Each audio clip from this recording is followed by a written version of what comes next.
Good morning. Continuing our journey in Hemshech Samach Vav. We finished the fifth discourse, the fifth mimer, Yom Hashmini Atzeres, which I'll sum up in a moment.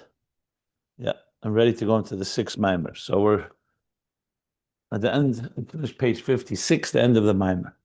So what did we learn? The end of the mimer. So first thing we learned was in the conclusion of the discussion of Keser, Rotzen. So Keser, Rotzen, basically same thing. Keser is the name for Rotzen Elyon. It's called a crown. A crown, and made it very clear that it's different than the other sefiros. And even the very word Keser, you could see that. A crown is above the head. There's the whole body, Reish, Guf, Regel, entire body. The Keser is above it all. So here in the context, in Ruchnis, what that means, spiritually and ideologically, what that means, that is the Rotzen, that's above the other sefiros, because there's a driving force. And as we learned at length, relatively, it's Hatiyas HaNefesh.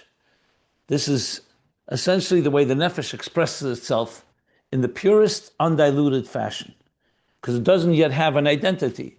Rotzen for what? Doesn't matter. It's the Rotzen of the one that has the Rotzen. Meaning, in this case, Atzmus has a Rotzen. So it's not Atzmus, like he made it clear. So Keser is not Atzmus, but it's the closest, but it's the expression of Atzmus. Once you have Chochmah, Bina, the sefiros, as we discussed, that's already a defined faculty with a particular function. Also, obviously, comes from the source. It's all driven from above, but its function is what we call Pnimi. It's an internalized function. It's an integrated function. It has a structure, Eris and Kalim, whereas Keser, Rotzen, is Makif. And he explained why it's Makif, because it's above.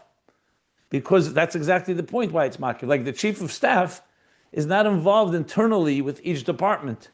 His job is to represent the king, the Rotzen HaMelech. Then each department, whether it's Chochmah or Bina, their job is to be engaging with a particular function, and that's what you need to create existence. So, if you think about it, it's so eloquent and structured, and something we can understand and relate to. Again, Hashem doesn't need any of this, but He wanted a world. The fact that He created a world with such a logical, rational design as we know it, so this is part of the design that He wished. So we talked about Keser in general, Makif, Kol Mitzvos Mitzad Atzmus. And the final section we spoke, which we learned yesterday, and he gives the example of Keser Atzilis. So Keser Atzilis is the Rotzen for Atzilis. Hatiyas B'chinas Ha'atzmus, the Eid Ein Sof. It's the extension. You could say Hatiyas. I use the word inclination. Really, it means Atzmus being drawn. Lirseis Laheitzel Kavyachol, desiring to emanate, to impart what Atzilis is. That's Keser of Atzilis.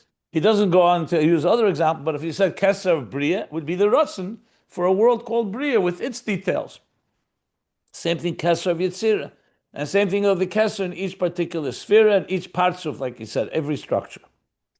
So even though Kodim Shanim Shcha Keser Eina Shaykhin Na Rotzen, like we just said, before this Keser, there is the source. So there's no Rotzen yet, but Kol Mokim, Gam Keshanim Shach. Even when it's nimshach, it's still only, mehus davar la'atzmei. All it is an expression of the source.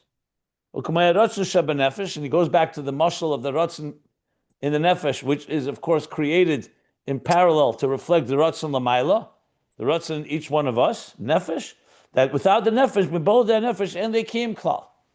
Take away the Nefesh, the Rotzen dissipates. Because it's all it is Itiyas Etzem.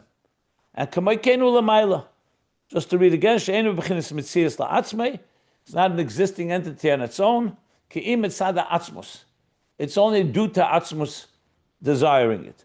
Umashum ze'enu begeder islapshus b'kelim.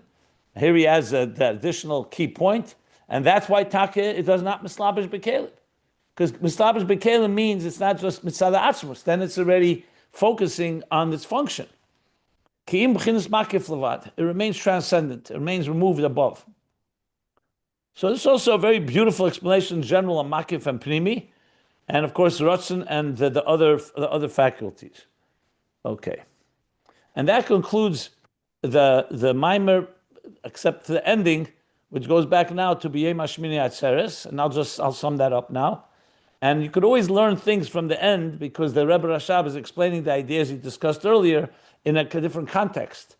And so there's always things you can learn from these ends when he answers the questions, because whatever he said is like now again presented in a different context, so it helps broaden the idea. I did want to add one more thing. What did I want to add? Oh, so in the context of what the Alter Rebbe, this whole thing was based on the Alter Rebbe's Maimer.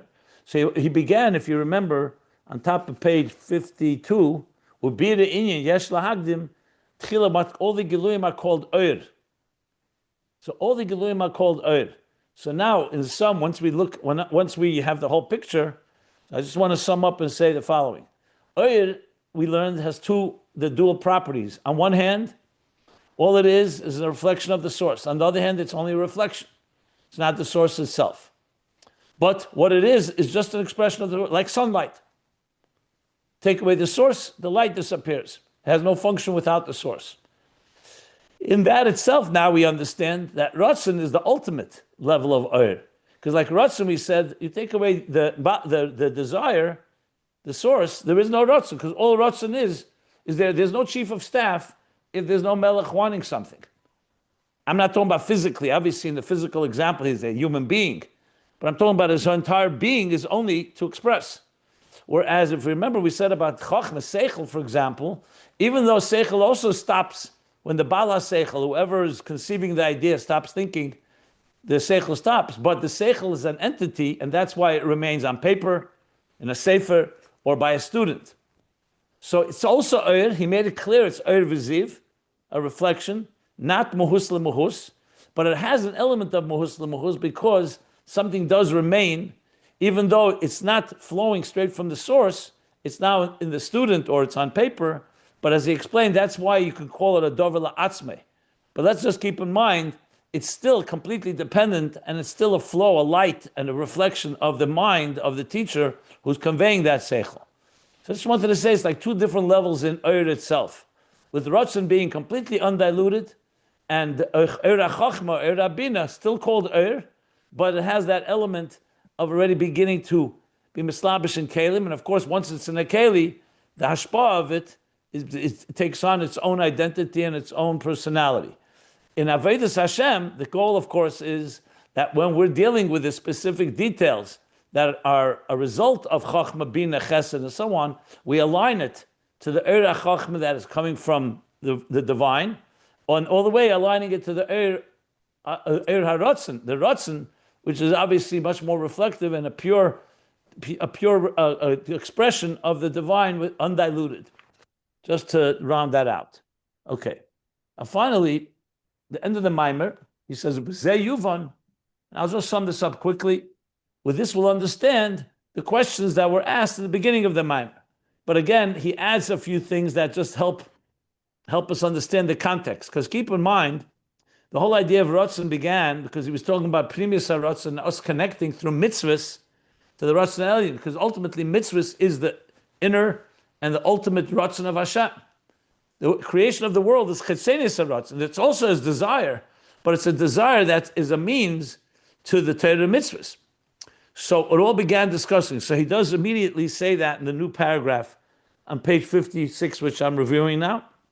He says, so that the Amshach of this Gilei HaRatzon, what he called Keser, is dafka through Torah mitzvahs, because Torah mitzvahs is the ultimate desire, reflects God's ultimate purpose, desire. V'hainu, li'esh ha'ratzon b'chinas hamshachas ha'atzmus lirtzes, being that Ratzon is what? Ratzon is an expression of atzmus, of what he wants. U'lazeis, so how do you, since it's something that, if you want to have access to what God wants, you have to do what he wants. And what does he want? L'hamshach gilei b'chinazu, is dafka through Torah mitzvahs. So since God wants Torah mitzvahs, and that will is an expression of his esem, a pure expression, so the way to access it is through doing Torah mitzvahs. You cannot access something if you're not fulfilling the very desire that it wants. Which is interesting, and we're going to learn more about it, That means that the Ratzon for Torah mitzvahs is not a prat. It's not like the Ratzon for Chachma or Bina or Chesed or Gvura. Because there you're already going into the world of Pnimi and the structured entity. However, mitzvahs do both, because mitzvahs obviously also have details. Mitzvahs is not just a general Ratzon, I want. But it's interesting, Ratzon, the Ratzon for mitzvahs touches the very etzem haratzon. It's, in other words, even though the mitzvahs do manifest in specific details, but their core root is not the details. The Ratzon, for example, to build a home, or to build a building, there the most focus is what the function of your will is. You want to have a structure, you want to have bricks, you want to have electricity, you want to have plumbing, all the details of that particular design of that building. But what is the primus haratzon? The primus haratzon is what you want to use the building for. You want to make a dira b'tachtenim, a home for the divine, and you do that through Torah mitzvahs. So when you're doing that, it's more than just fulfilling the Creator's plan.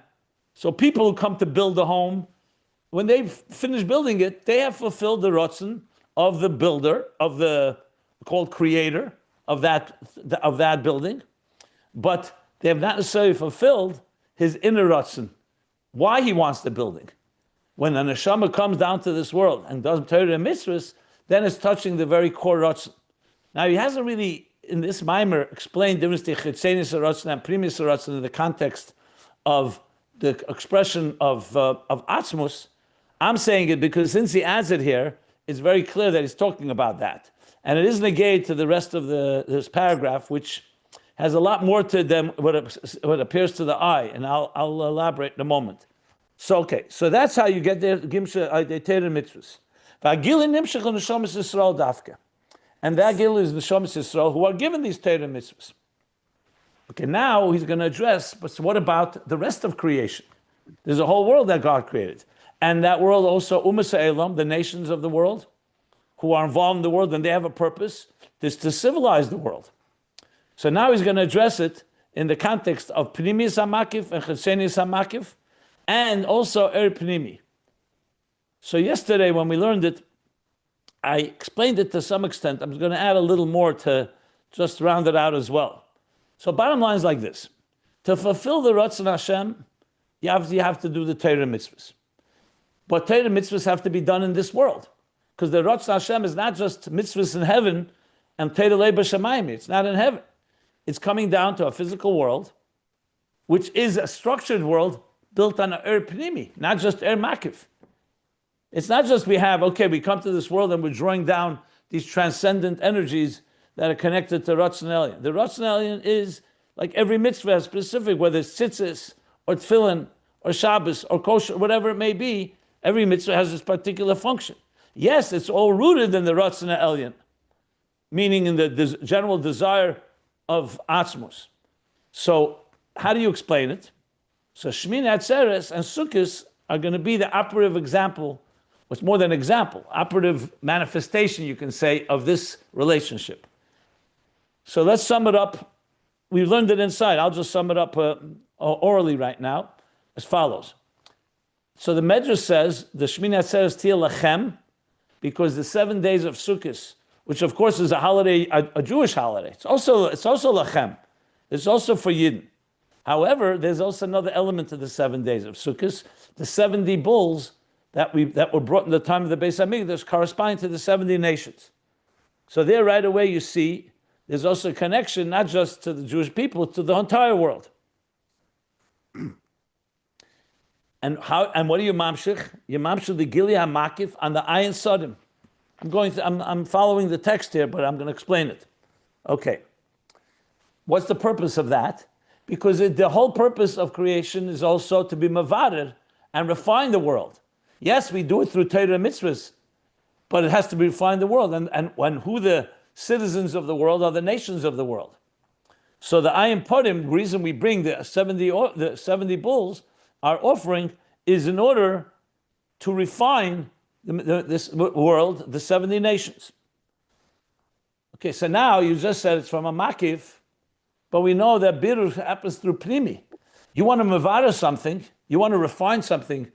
The simple word birur means you want to separate, you need to engage with it. You can't just do it from above, a makif. You don't just shine an makif from above. You want to separate, for example, a peel from a fruit, or remove the pits from any entity. You have to engage with it, like he says. So and it's a process, la'at la'at, step by step. Again, it's not just shining a powerful light that just transforms things. And we do that in the Aved of Tefillah, which karbonos are like Tefillah, which is also in a form of Milchama. That even tells you more that it's Pnimi. Milchama means engagement. There's a battle. Because during davening, Shas Tleisa, Tefillah, is called Shas Milchama. It's called like a war. Shas Kirva, that's what it's called. Shanefesh Abamis, you're dealing with a Nefesh Abamis, that's like your adversary. And the Nefesh Elikis has to fight with it and overcome it. Or Mizgaber Alav has to overwhelm it, has to overpower it by being contemplating on godliness. To the point that also the Nefesh Abamis should appreciate the goodness of godliness. This is all a process of Pnimi and the form of Milchama, V'haftas Hashem Elkecha b'shnei yitzarech. And the same when we eat a meal. That's also compared to a battle. The Nema al Pumchar B'leichel. That eating a meal is also to extract the sparks is a battle. You have to work at it. So all this is alidei keiches ve'eres pnimim. This is all keiches ve'eres pnimim because you're engaging. That's how you make a dira b'tachtein. So where does the makiv come in? The rotzen come in. You could just say all you need is the pnimi, do the work and so on. He said, nevertheless, to get the power to transform, because you're dealing with a powerful world. And God created the structure. To use the classic line I often use from the science, that to transform a system, you have to have something from outside the system. You can't fix a problem from within the very system where it was created, so to speak. So what do? That's why we have to have omnam, in order to refine, that's through the hamshachas hamakif. So here's what you see the Rebbe Rashab adding a whole piece in this paragraph that he hasn't discussed really in the Maimer, because the Maimer was talking about Rotzen in general and the distinction between Makif and Primi. Now he's adding, because he's coming to explain the Pasuk. Like I said, you learn more things as it's like an application of the ideas. So that's the Makif. That's like a strength that's coming from above. It's like empowering us to enter the fray, so to speak, of the world, the Milchama, and be victorious. So he says that's Mashach Samakif, the Makif Mesama, like the expression in Zohar is the Makif, the transcendent entry blinds the eyes of the Tzetzenim of the negative energies. So that's like similar when we say Kiseitza leMilchama alei vecha. We're above the enemy. We're getting power from higher place, and that gives us the strength. So basically, the Makif is empowering the Pnimi, to put it in simple terms. So when we access Ratzon Elyon of Hashem, and we'll soon see how we do that through Torah mitzvos, and that itself, the level of Chetzenis HaMakiv and Primis HaMakiv, that gives the power to the Pnimi. So that brings us back to Sukkos. That Sukkos is when we bring the 70 bulls. That is the power of the Makiv to giving the power to the Pnimi, to the bitter of the 70 nations.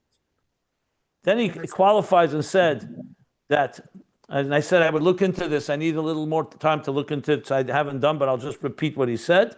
Elsewhere it explains that through the karbonos nevdu, you eliminate, neved from the word ibud, lose, you eliminate and eradicate the klippus, and that's definitely through the gili hamakiv, omnam, but in order to refine them, and that seems to be the distinction, not just eliminate, but to refine, you need hamshachas hamakiv dafke.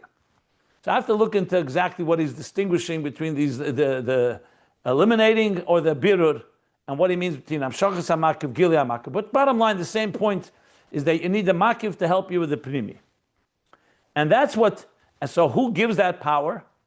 Where is that power? That comes dafka through Neshamas Yisrael, and that's why, as we say, Sukkos Halu Esavaya Kol Goyim Ki Gover Aleinu Chazdei. That the Goyim, they praise. All the nations praise God because they see Gover Aleinu, that there's been additional power, a Gover Aleinu, his Gabrus, a empowerment of the Jewish people, Chazdei. God's kindness. So the Ikaram Shachas HaMakif Ha'idei Neshamas Yisrael. Umas Elam, their main work is in the Pnimi, as I explained yesterday in the previous class. And their Mamshech, the Makif ala Ayin Sodim B'Gdei is Bararu. And that's why we bring the 70 bulls on Sukkot. And Dafka Sukkot, because that's when you have the Gili HaMakif. One of his questions was, why Sukkot? That's when the Gili HaMakif. V'yamina Tichapkeni, and that's when the Hakrav, that's when the offerings are brought. Now, what about Shmini Atzeres? That's the 7 days of Sukkot in the Moshel, where the king threw a banquet for all his people of his entire empire. That's this, including the 70 nations, including the Jews, just for the record. Neshamas also. Shmini Atzeres is Lachem, Dafka Lachem. Neshamas Yisrael Levad. Because now we're getting a deeper level of Makif, Pnimis HaMakif. Pnimis Bina. So what's this? So I explained yesterday the difference between Pnimis HaMakif and Chetzenis HaMakif, like Pnimis HaRatzon and Chetzenis HaRatzon, because now we're talking about like the children of the king who are having a banquet alone with him, and that's why it's only Par Echad, Ayel Echad, it's only one offering, only one bull, instead of 70. And now you're talking about an intimate experience of Torah and mitzvos, that's the Pnimis HaRatzon. However, also Chetzenis HaMakif comes dafka through Neshamas Yisrael. Because the Chetzenis Nigra, like we said, follows. I don't want to use the word drags, but it basically follows the Pnimis. And that's why there's a relationship. But Frieder Rebbe Rashab asked at the beginning of the Maimer, what's the connection between the 7 days of Sukkot and Shemini Atzeres? It appears from the Moshel that there's a connection, because he says, after the banquet with all the people of my empire, now I'm having a banquet with you. From Mamasha Nimtza, from what is remains. That means there's a flow. And the explanation is because there is a connection between Chetzenis HaMakif and Pnimis HaMakif. Shegam Chetzenis Nimshach Neshamas Yisrael, Dafka, it's not separate. So we first begin with the Chetzenis HaMakif, which is the 7 days of Sukkot, and the 70 bulls, and then through Neshamas Yisrael is also, they're the ones that help the nations of the world also do their part in civilizing and refining the world. And then comes Lechem Dafke, Yu Lecha Levatcha, Ve'en Lezore Mitach, the Primis HaMafke, Dafke Neshamas Yisrael. V'kam Chetzenis HaMakiv Meir B'Bchinis Primis Dafke. And also the Chetzenis HaMakif. So not only have we aligned the structure of existence with the Ratzon HaElyon that wants that structure, but we're also accessing the Primis HaRatzon of Torah mitzvos, which is Dafka Neshamas Yisrael. Lachem. Okay. So I thought it was good to review this. Again, this is not going to continue to be the focus per se, these ideas. This was focused more on Shmini Atzeres, but it definitely helps understand the entire context. And with that, unless there are questions, I'm going to begin the next mimer. Anybody wants to ask anything? Okay. So we'll begin now, mimer number 6 in Hemshech Samach Vav. I'm looking at the Frierdiker Rebbe's Teichen Ascholos HaMaimer. So he wrote a short few words for every mimer. The last mimer we just finished, he wrote HaHefresh Ben Keser L'Shar Sefiros, the difference in Keser and the other sefiros, which was really the end of the mimer, even though he writes Teichen Ascholos HaMaimer, but sometimes he does that. That's how he summed up the previous mimer. Mimer number 6, Vayechul HaShamayim, he says HaHefresh Ben HaRatzon Shebe'elemes VaHaRatzon Shebemitzvos.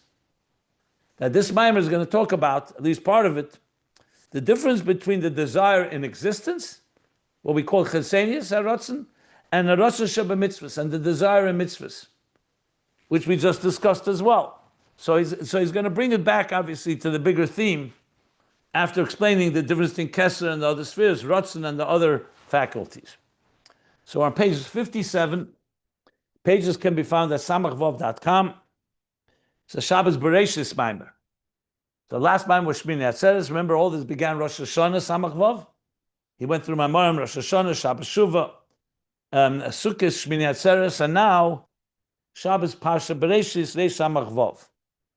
And the Maimer begins, Vayechula Hashamayim va'orez v'chol tzva. So of course there's a pasuk in Bereshis. At the end of creation, after the end of the 6 days of creation, what we say every Friday night in davening and then in Kiddush. Vayechulu hashamayim va'orez v'chol tzva'im. The word vayechulu is, of course, an interesting word. Simple interpretation that he concluded the process of heaven and earth and all its inhabitants, all its creations. The Isa b'Medrash Rabbah, it says a Medrash Rabbah, and here you're going to see a connection to something we learned earlier. L'chol tichla re'isi kates, vayechulu tichla. Keep in mind, remember tichla was the different meanings in tichla meant beginning and end, and then tichla from the word tainug. So this goes back to a few Maimorim back. So he says, so it says in Medrash Rabbah on this pasuk, it says l'chol tichla re'isi kates. L'chava mitzvos chama'ed. For every beginning I see an end, or every end I see a beginning, or like we spoke earlier in Seder Shtalshus, all the levels are finite, including all the pleasures, from the word tichla from pleasure. However, l'chava mitzvos chama'ed. Your mitzvahs, however, are very expansive, basically bligvul. And the Medrash says, l'chol yesh sikusim. Everything in existence has parameters, like he says in the parentheses. From Matnas Kahuna, Mem Chof is Matnas Kahuna, it's a famous commentary on Medrash Rabbah. Kates v'gvul v'zman. He says sikusim is a word in Aramaic that means kates, an end, gvul, a finite, a parameter, v'zman, and a time limit. Matnas Kahuna. That's what the Matnas Kahuna says.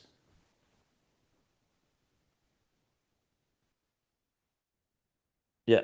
In the footnote, I see they write that it says sikusim mido kates v'zman beloshen yovan. Sikusim in Greek, he says the word sikusim is a Greek word. It means mido measure, kates, and end zman beloshen yovan. Okay, fine. And he continues the medrash. This medrash was quoted earlier. You recall, quoted earlier. Let me see if he has the page number. Yeah. I'll give you the page immediately right here. Page 28. Page 28. Let me just look one moment.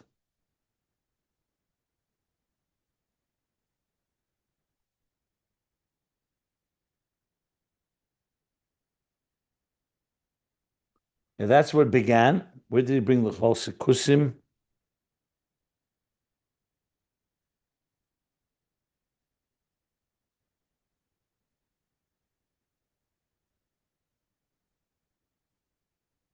Oh, bottom of page 35, he brought this medrash, just to give a reference. Bottom of 35, top of 36. So the medrash continues. Shamayim va'oretz yesh lem sikusim. Heaven and earth have sikusim. And the footnote he brings from Eira Teira, that's the meaning vayechulu hashamayim. Vayechulu from the word tichla, that shamayim and earth, everything has an end. Chutz medover acher, medover echad, except one thing. She'ein le'sikusim, one thing that does not have measure and finite parameters. Ve'eze zeh teira, ve'eze zeh teira. That's teira.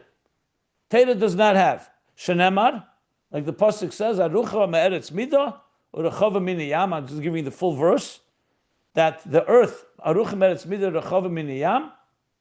That the Torah is longer than the earth, and the Chava Min Yam, and more expansive and more wider than any sea.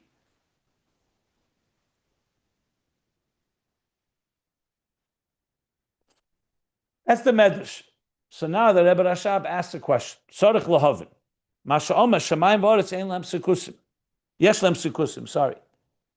What does he mean by saying heaven and earth have parameters? Don't we find in the world, we also find hamshachas, transmissions or manifestations that are ein sof, no end, and bligvul, infinite. Ukiyadua, as it's known, And now it takes us back to, we learned this earlier as well. Sheyesh hamshachas harotzen be'elamis. The world didn't come from nowhere, it comes from the Ratzon Hashem. Kumeshikosa Bereshis Bara, like the Pasuk says, Bereshis Bara, and the Targum Onkelos says, Bekadmin Bara. Bekadmin Bara. So earlier, if you remember, I believe he translated from Targum, he said that Ola Beru'usa connected to Ratzon. Bekadmin Bara, Bekadmin is like the word Bereshis, means from the beginning. I'm not sure why he's adding here. What does Bekadmin mean? Maybe Bekadmin means it's coming from the primordial, original place, which is God's Ratzon. I'm assuming that's what he means.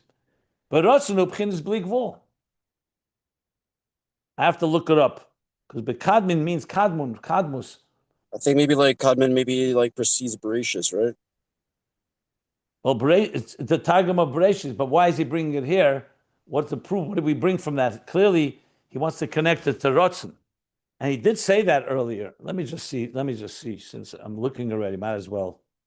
So where was that? It was on top here. Solik Berusa. But he brought a Targum, I remember, as well. Which Targum did he bring? Yeah, the bottom of page 40.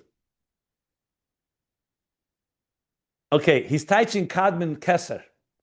At the bottom of page 40, he said, Bereshis Bara v'Targum Onkelos Bekadmin, Dahainu b'chinas HaKeser, v'Yadua de Keser b'chinas Ratzon. So Bereshis means the beginning, but it can mean a lot of things. The Kadmin adds that Bekadmin Bara, he created Bekadmin, meaning that which that which preceded everything else, and that's the level of Keser Ratzon. That's how he's connecting it. So bottom line is, Ratzon Hashem is bli gvul. And it's a Ratzon in creation. Bereshis bara l'kim shemayim v'sa'aretz. So it's not just reserved, it's applying itself to creation. So then why are we saying that the whole yesh sikusim, that shemayim v'aretz has limitation? We know it also has things that are not limited. Here he's saying in the Medrash that only one thing doesn't have limit, Torah. The Tzorech Leimer, Rebbe Rashab is now explaining. So you have to say that the difference between Torah, between the bli gvul and not bli gvul, is in how it's revealed below. The desire of God's in creation, he definitely desired creation. He created the world. Hagam shu bli gvul, even though the Ratzon of Hashem is bli gvul, so yes, from Hashem's point of view, of course his will is bli gvul, like he's bli gvul. He's even higher than bli gvul, but I mean to say he also includes that. But there's a sof tichla, there's a beginning, an end and a beginning. Well, here it means tichla from the end. Save Kates, there is a limit, and there's an end and a limit to the hamshach of this Ratzon. She'ena meir begil lamata. So the Ratzon Hashem remains bli gvul. But the product, what does he want? He wants a finite world. He didn't create an infinite heaven and earth. Heaven, as big as it may be, it still has a limit. Everything in this world is a limit. So it's not meir begil lamata, the Ratzon. So yes, the Ratzon itself is bli gvul, but its product, it's like Hashem's Ratzon is bli gvul, but he wants to have a gvul. That's called earth, heaven and earth. V'Ratzon, the Torah mitzvos, however, ein sof v'tichla lam shachosan. There, it doesn't start as the Ratzon. They itself, that very entity called Torah and mitzvos, the Ratzon for Torah and mitzvos does not have an end. So they manifest in the Hamshach as well. They also are infinite. That's the difference. So they all originate from the Ratzon Hashem, but one manifests in a finite way, one manifests in an infinite way. Umeir begil lamata gamkein, and they radiate and they manifest that way as well. Begilid also below. In other words, if there was no Torah and mitzvahs, God forbid, we'd have a world, a finite world, originates in God's infinite desire, but his infinite desire is manifest in a finite structure. Like we've talked a number of times, an artist can create infinite types of art, but he created one piece of art. That's called this world. And that's that. But by manifesting in Torah and mitzvahs, Hashem also gave us actual bli gvul in our lives. So the Torah mitzvahs itself is Ein Sof, Aruchem Eretz Midar Rechav Min Yam, and it's also Nizgal Lamata that way. So he's saying the Ratzon itself, you could say, are both Ligvul, but the difference is the Gili Lamata, how it comes down Lamata. That's how he's explaining it right now. The truth is, we learned that the Torah mitzvahs is rooted in a higher level of Ratzon, Pnimis HaRatzon. But we'll see where he goes with this. Right now, that's what he said. Okay. Let me continue just to get the whole picture, and then I'll stop for any questions. And now he's going further. But we need to understand. Being that the Ratzon is bligvul, meaning the Ratzon even for creation, Well, sorry, Rabbi, what does big fool mean? finite. Okay, thank you. My Hebrew's not that great. Bligvul is infinite. Finite or infinite? Is it finite or infinite? What's big fool mean? It's infinite, not finite. Gvul, you're asking me, or bligvul? You said Ratzon is big Gvul means finite. Bligvul means without limit, without finite, infinite. Big vul is finite, and bligvul is infinite. Gvul is two words. Bli gvul in Hebrew means without limits. Gvul and means then what's limit. Finite mean? How do you say finite? Gvul. Or just gvul? Okay, thank you. With tzarich lahavim, achas haratzon bligvul. Being that Ratzon is bligvul, the Ratzon also for creation. So Taka, the question now goes over. So why Taka doesn't it manifest bligvul? Why Taka does it have a limit in its extension? By Torah mitzvah said the Ratzon is bligvul, and that is also the way it manifests. Why here is there a Ratzon v'gvul? Is there a ketz v'gvul for the Hamshacha she'eina mer begili lemata, and indeed does not radiate below? So he's asking a question on the first Ratzon, on the Ratzon for creation. Okay, so he asked, the first question he asked was, we find bligvul also in existence, and his answer was, that's only the Ratzon for creation, but not the product. Now the final question here is, why Taka is the product not bligvul? If it's coming from a bligvul source, why is there a limit in its manifestation? I'm sure you can all speculate answers for that, but the Rebbe is explicitly asking that question. So that's the operative question right now. On what the beginning of this mimer. And now he's going to do what we did till now. He's going to go back and say, Lahavin zeh, to understand this, yesh lahagdim, we need to preface, Mashin is Boilil, what was discussed earlier, a hefer ben Keser l'shar sefiros. So the last mimer, the difference between Keser and the other sefiros, and that's what he's going to now bring it into the picture here. Hein b'chinas Keser the klolos atzilus, both Keser of klolos of general atzilus, like we learned at the end of last mimer. V'hein b'chol partzuf b'chinas ha-Keser shabai, and the same with Keser in every particular structure in ishtalshlus. So Keser in each one of them we learned is unique, is the Ratzon, it's above the others. That sefiros hein b'chinas eir ha-meir begili. The 9 spheres is an Eir that radiates in a revealed way, in a manifest way. The Hainu B'chinas Mitzias Eir. That was the key point. There's an existing entity called Eir. U'kamoisha mislabish b'kli harinasa b'chinas mehus achar. And as the Eir manifests in a container, it becomes like another personality, meaning another from the original source. It's already now assumed a certain definition. Aval b'chinas ha-Keser. Keser, however, even though it's also Hamshacha, it's not Atzmus, it's not the core. It's a concealed Hamshacha. Remember, its first state is concealed because it's like the Eir HaKol, because it's still encompassed in the Etzem, because all it is an expression of the Etzem. And it's not in the form of Gili Eir. And therefore we don't call it an entity of substance. And certainly, definitely not a mehus achar. It's not even a mitzvos, let alone another personality.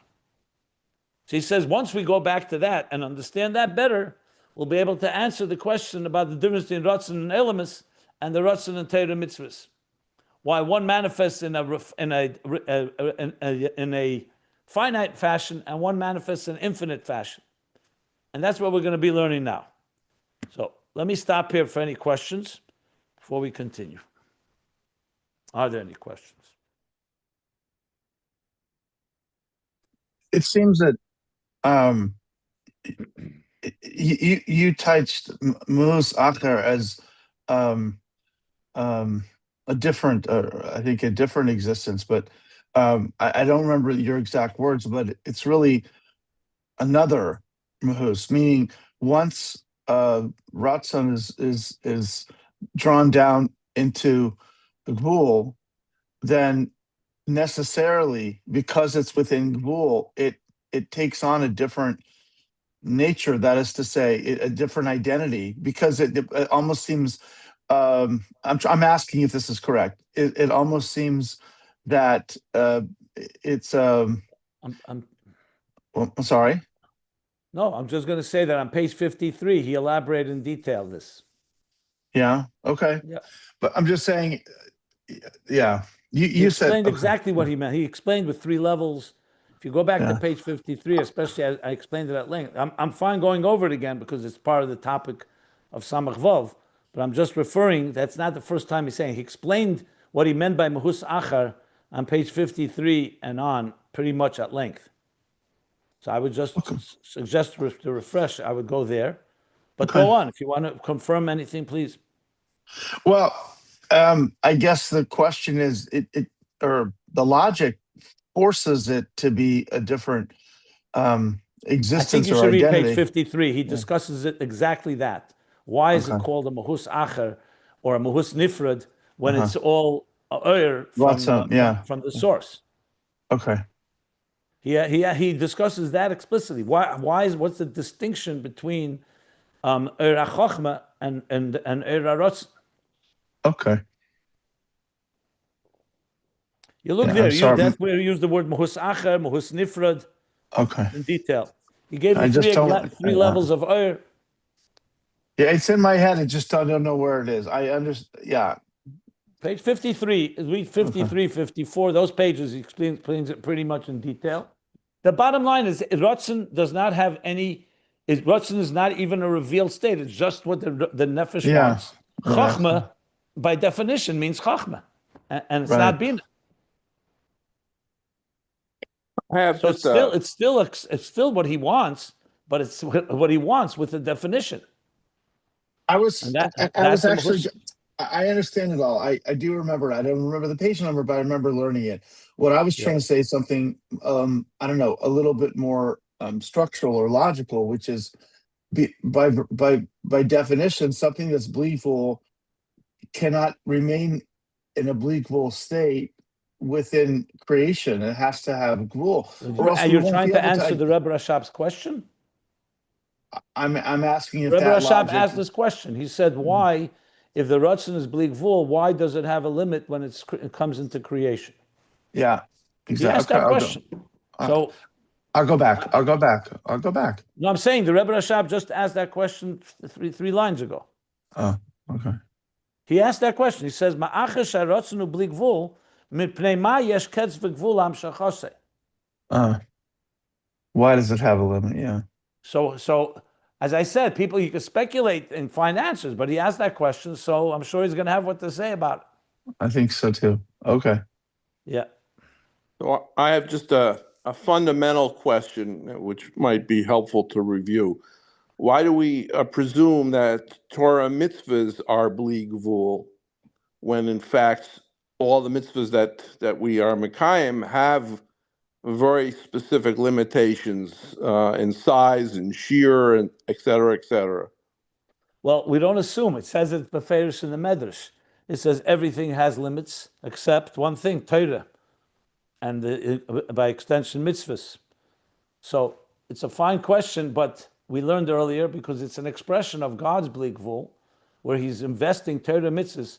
He's basically infusing bleak vul into existence through Torah mitzvahs. And we're going to learn in detail how Torah mitzvahs manifest in this world, but they are really a manifestation of the infinite within the finite. So Yeah. we're going to learn about this at length. Yeah. Fievel, the punchline is it's both. Okay, but I would just be patient. The Rebbe Rashab is just getting into it, and just you'll see how he explains it. He's going to explain it. Good. No, you could have a world, period, and you have a world without Torah mitzvahs, then you don't have necessarily that element. We talked about it at length already, but he's going to be more especially in this mimer, he's going to talk. Remember, I just read the Friedrich Rebbe's summary of this mimer is the hefresh between Ratzon Le'elamis and Ratzon of Torah mitzvahs. So this is the theme that we are actually learning. So we're right. You guys are addressing exactly this very central theme. Okay? Yes, good. Every day. Absolutely. Okay. But he's doing it in a very elaborate and thorough fashion. So now, next paragraph, he's going to go back to the mimer of the Alter Rebbe. Remember, there's Alter Rebbe's mimer that's the basis of the last three maimorim, really. Or last two, I should say. This one and the previous one. As the mimer printed in in Maimori Admor HaZoken in Yonim. Lahavin HaGoa B'Lukuta Amorim, page 113 and on, if you want to see the original mimer. I've obviously gone through it a number of times, and it's the basis of what we're discussing here, and especially the topic of the Rotzen connected to Ur, difference between Keser and the other spheres, and why, yeah. Where's that citation? Which footnote? Footnote number 1 in the previous mimer. And now again, look here. Look at footnote number 1 in this mimer. Yeah, mimer mehus al dibur mas lahavin. Yeah. Yeah. God, but look at mimer, but where's the mimer? Here's the page number. I see. Okay. Okay. So now he continues. It's a continuation of that.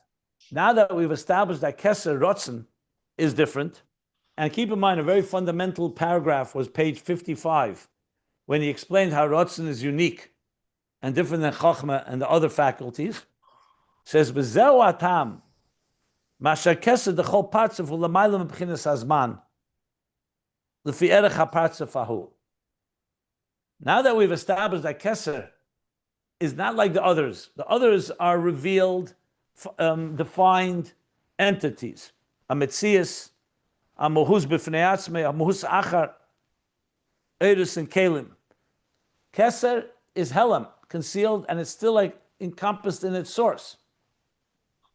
Like I gave the example of the chief of staff, whose job is just to simply be there for the king, whatever he wants.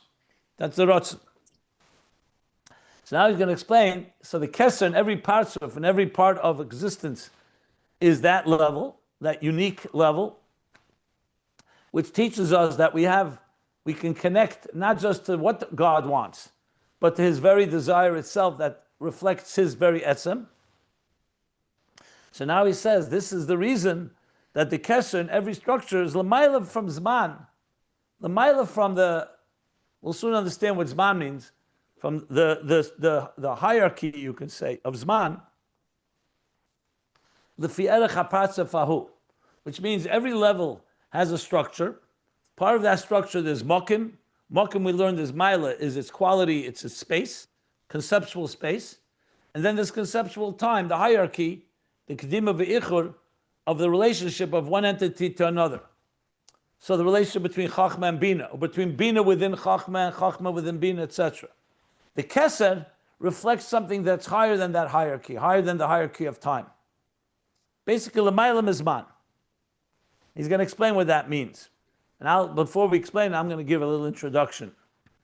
Because this is a little, if you haven't learned this topic, it can be quite abstract, because time itself is a very difficult topic to address. Space is easier because we see space all the time. We occupy space. But as you know, time is, even in physics, lahavdil, not so simple. Einstein revolutionized the way we look at time. There's relative time, There's absolute time. Some see time as an invisible meaning. Time. Some even see time as non-existent. It's just human beings created an imaginary flow between past, present, and future. So we need a calendar. So our calendar measures yesterday, today, tomorrow, by seconds, by minutes, by hours, by days, and so on. But what exactly is man? What is time? So this mimer is going to address that to quite a elaborate extent. So let me just say a few things that will help us understand what he's going to say here. Remember, we are creatures of time and space. So when we look at anything, for us, it's natural to think in terms of the seconds are ticking. Now is almost 10:30 New York time, 7:30 California time. The seconds tick, it'll soon be 10:31, then 10:32, 10:33. Today is Tuesday, tomorrow is Wednesday. This, we don't need much thought about it. We're wired, hardwired to think about time that way. Same thing with space. I'm sitting right now in my home in Brooklyn and Crown Heights. Yitzchak is sitting in Palo Alto. I'm not sure exactly what city, but somewhere on the West Coast. Some of you are in Israel. Some of you are in different cities, different places all over the world. So we all understand time and space very easily. No one needs to explain it. But when you start dissecting it, however, it gets much more complicated. Because then how do you explain, for example, me speaking to you, even though you're 3 hours behind?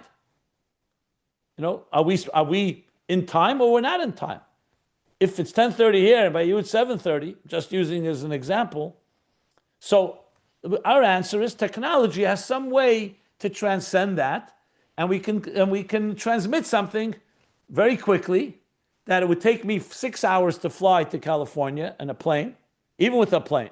With a car, it would take, I don't know, what is it, a week? 3 days, 4 days? I don't know, the whole trip. What? A week, probably. Okay. So we all understand technology basically speeds up the process. But when you start really thinking about it, it's a little more than that. How did we figure out how to transcend time? So vehicles, we understand better. A vehicle, you get into a car, it drives faster than a human being can walk, so it'll take us quicker. But how do we transmit things at the speed of light, the speed of sound, whatever that speed is?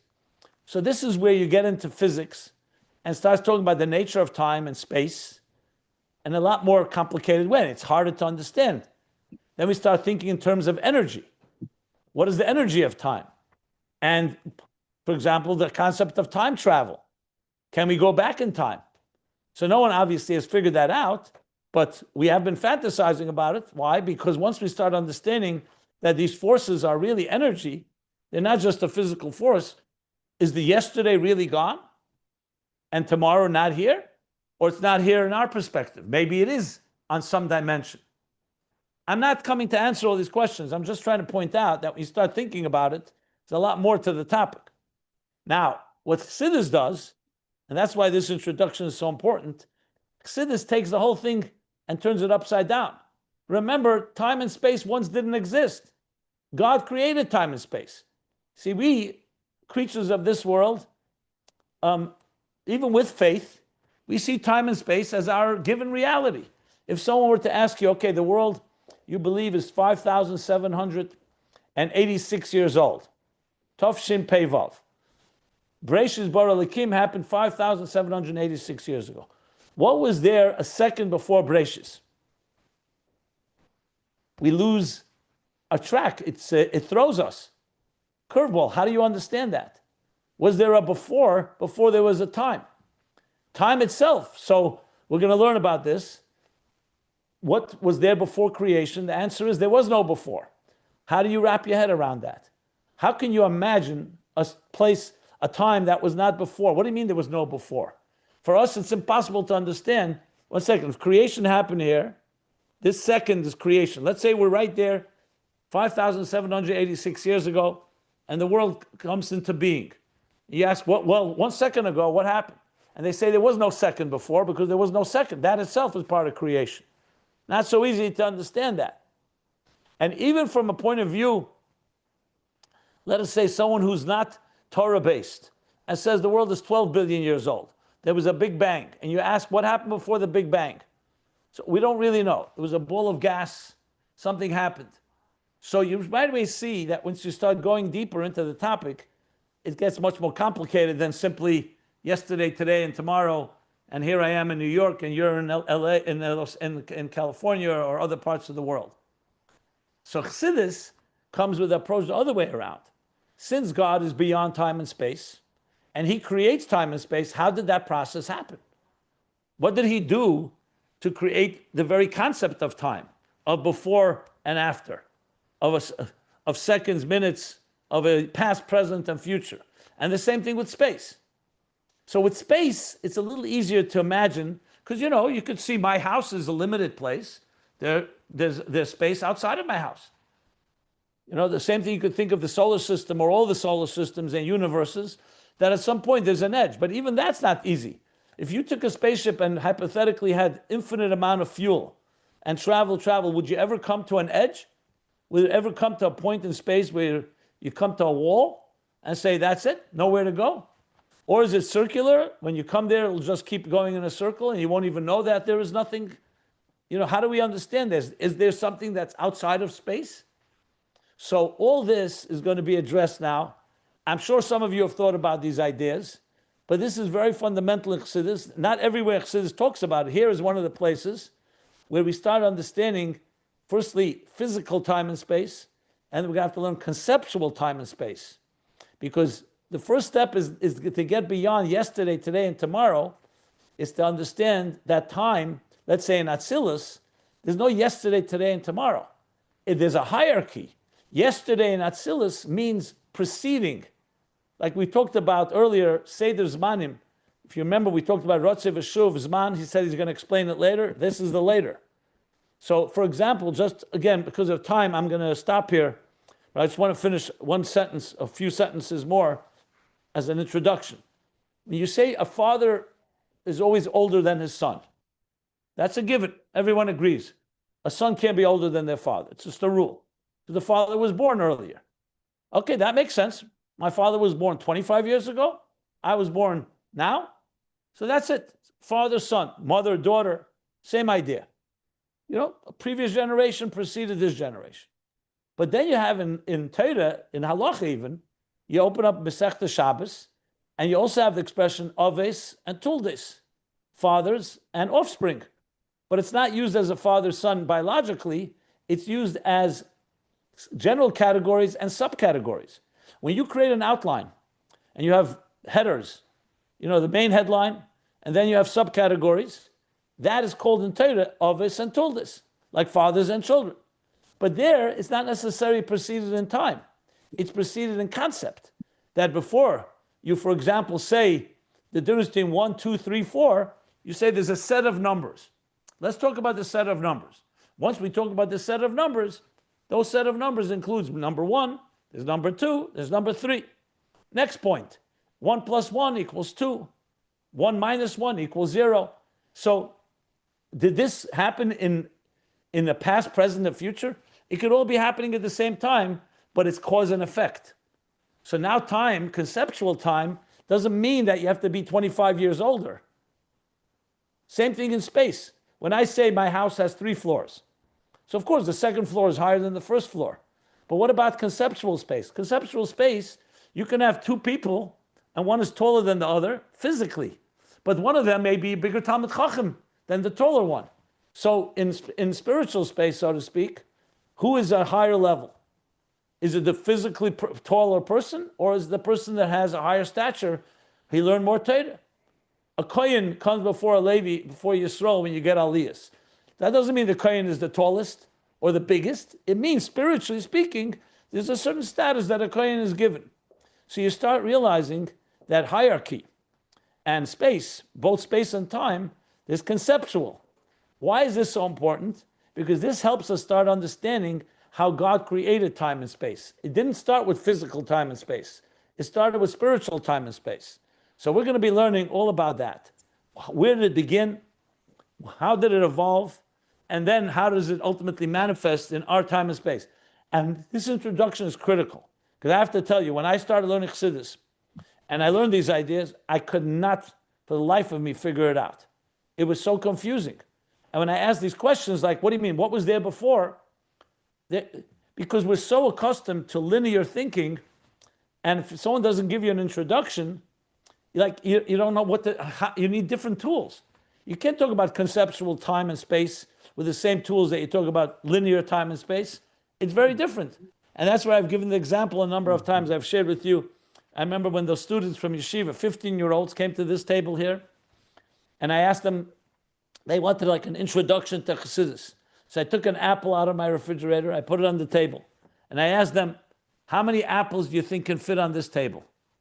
Okay, you don't see the table, but whatever. It's a table. It's a finite table, shall we say. And of course, they were smart enough to realize you measure the apple.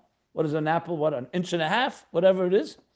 You measure the table, 500 apples. Not exact, but then I said, and how many ideas can fit into your brain? And I remember seeing right away the same, shock in a way. I remember the first time I thought about it. And so I said, why can't you answer the question? Why don't you measure an idea, measure the brain, and see how many ideas fit in the brain, just like you did with the apple. But they couldn't do that, obviously. Because firstly, what's the size of an idea? Does an idea even occupy space? And the brain is the size of, more or less the size of the palm of my hand. It's a lot smaller than this table. So I said, do 500 ideas fit into your brain? They say, for sure. Do 1,000? For sure. So I said, but the brain is so much smaller than the table. How's that possible? Because the ideas are also smaller. But you see, what happens here, you have to start thinking an idea. Interesting. Does an idea have physical parameters? The brain definitely has a parameter, but remember, the idea is resting in the brain is not like an apple on a table.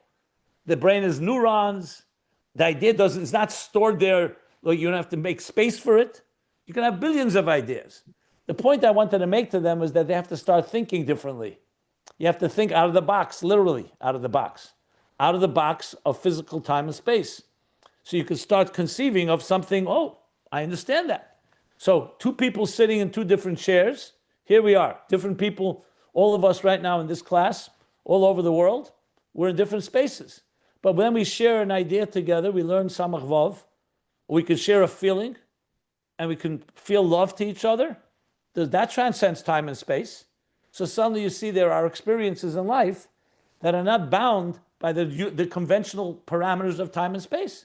Two people can sit right near each other physically and hate each other, God forbid. You can have 50,000 people in a stadium cheering. They don't even know each other. And after the game, they all go off to their lives. You could have people who are millions of miles apart, but their hearts are one. Their souls are one. They love each other. So suddenly you start realizing relationships and connections are not purely driven by the proximity of time and space. So what is the connection? So you start realizing there's something called spiritual time and space. And where does that originate from? So we're going to learn all about this. There's a lot to say, of course. The Rebbe Rashab is going to address it to some extent. There are more Maimorim on this topic, which I could share. Maybe we'll see footnotes. They'll probably include more Maimorim. So it's a fascinating topic. And bottom line is all going to come back to what he wants to address here. What is finite, limited, and what is not? Basically, the idea of the finite world, which is structured in finite time and space, and there's going to be finite conceptual time and space, and then there's going to be, like he said, Torah and mitzvos. Where does that come from? Basically, how you bring something that's higher than time and higher than space into a world of time and space. That's the ultimate goal, that our finite lives can be infused with the infinite, that you can make a single moment eternal, and you can take a single space and make it infinite. That's going to be the ultimate goal, and that's what we achieve when we make a dir b'tachtenim, when we do Torah and mitzvos in this finite world. So you're entering a finite world, but you're introducing the infinite and the eternal, which of course is such a fundamental principle in all of mysticism, not just Torah mysticism, not just Kabbalah Chassidus, but even secular, spiritual thinking and so on. All that, a little preview, an appetizer of what's coming. That's going to be the next subject that we're going to talk about.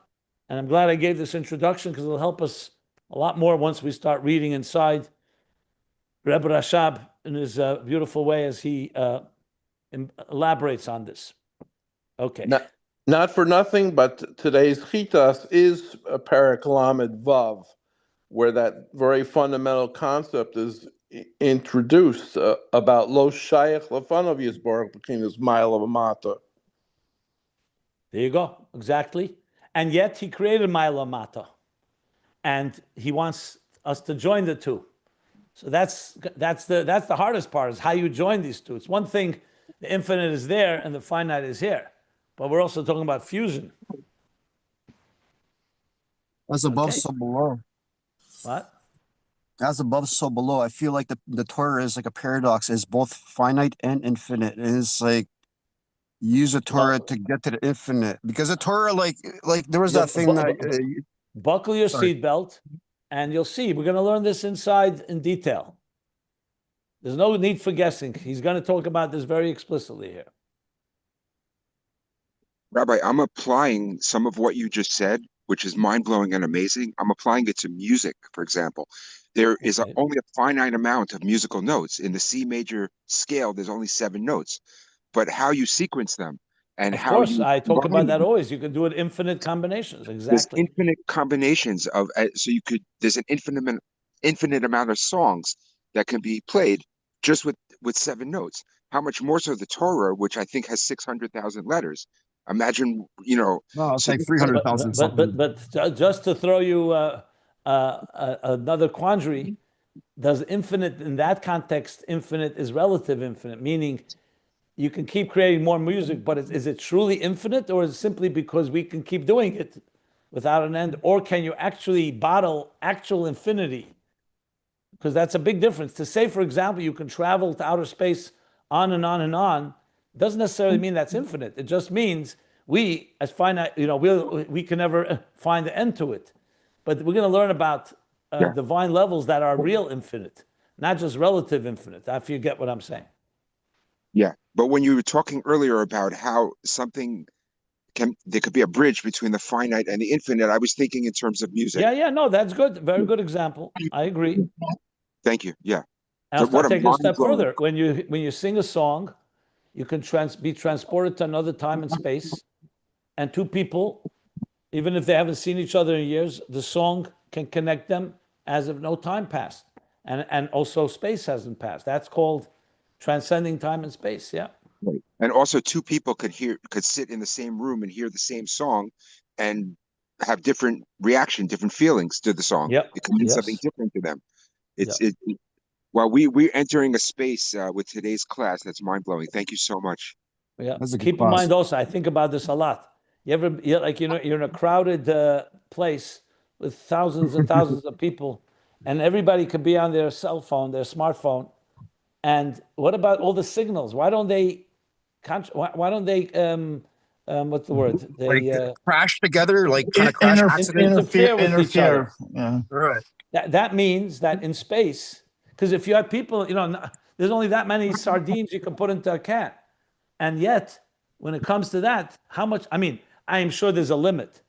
That's why you have at times when there's a lot of calls going around, you could be cut off and so on. So I know it's not infinite, but it still shows you that there's a lot more to what's happening in one space than you would ever imagine. Yeah. Like how many subatomic particles exist right where you're sitting right now? You can't even answer that question. No. Yes. Fascinating stuff, right? 100%.